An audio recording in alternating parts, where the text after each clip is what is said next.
Shalom. Hari ini kita akan renungkan kitab 2 Samuel pasal 15. Teksnya ayat 1 sampai 12 dan sudah dibagi dua paragraf. Paragraf yang pertama ayat 1 sampai 6. Absalom mencuri hati orang-orang Israel sambil memperlihatkan diri sepertinya penguasa. Paragraf yang kedua ayat 7 sampai 12. Sesudah lewat 4 tahun, Absalom menyebarkan kabar bahwa Absalom sudah menjadi raja di Hebron dan semakin tambah banyak rakyat yang memihak Absalomnya. Kesimpulannya, setelah bertemu Daud, Absalom mendengar perkataan yang orang-orang mau masuk menghadap raja untuk diadili perkaranya.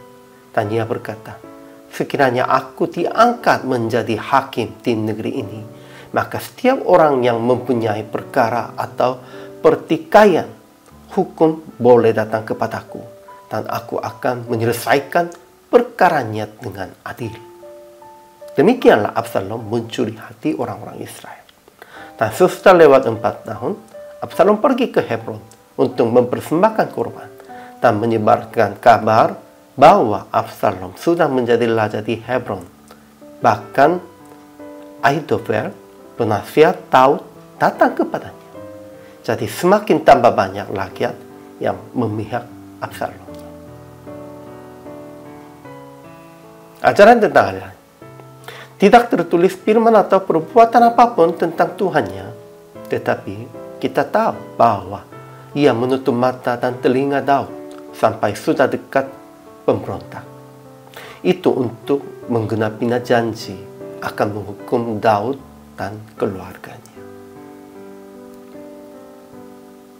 Ajaran tentang manusianya. Pertama, Absalom mencuri hati orang-orang Israel dengan mendengar perkataan yang orang-orang mau masuk menghadap raja untuk diadili perkaranya, dan berkata, sekiranya aku diangkat menjadi hakim di negeri ini, maka setiap orang yang mempunyai perkara atau pertikaian hukum boleh datang kepadaku, dan aku akan menyelesaikan perkaranya dengan adil.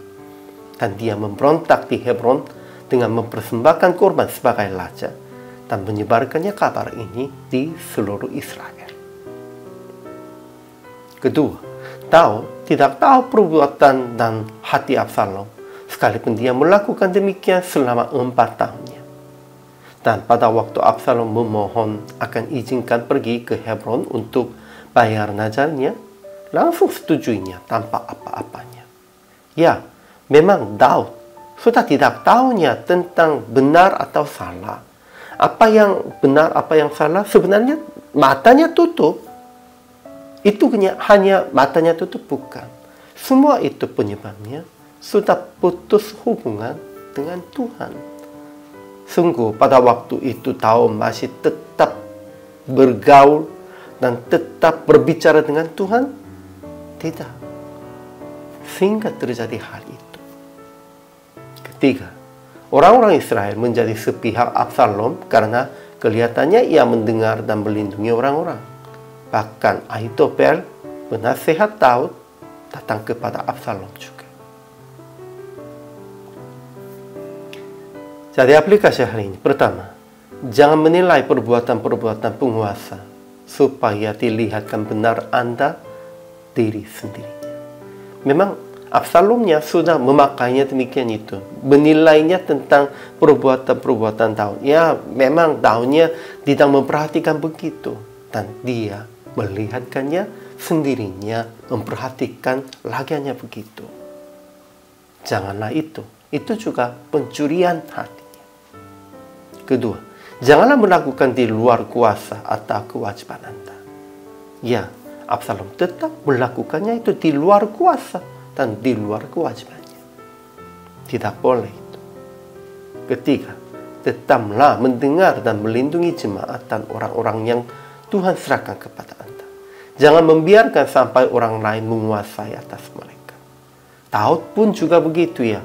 Karena Daud tidak mendengar, karena Daud tidak melindunginya jemaat, memang sudah terjadinya hal itu. Itu kenapa mata Daud telinga tahu sudah tutup. Dan itu kenapa?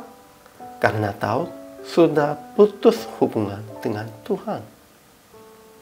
Jadi, akhirnya praktik hari ini. Janganlah menilai perbuatan-perbuatan penguasa dan jangan mencuri hak atau status orang lain dengan dilihatkan benar Anda diri sendiri kepada orang-orang. Dan tetap mendengar dan melindungi jemaat dan orang-orang yang Tuhan serahkan kepada Anda. Dengan hati yang merekalah bagian yang Tuhan membagi kepada Anda. Harus menerimanya hati itu. Harus tetap melindunginya mereka, memeliharanya mereka. Inilah kewajiban hamba Tuhan, inilah kewajiban semua orang percaya. Hari ini juga selama melayani, Tuhan Yesus memberkati.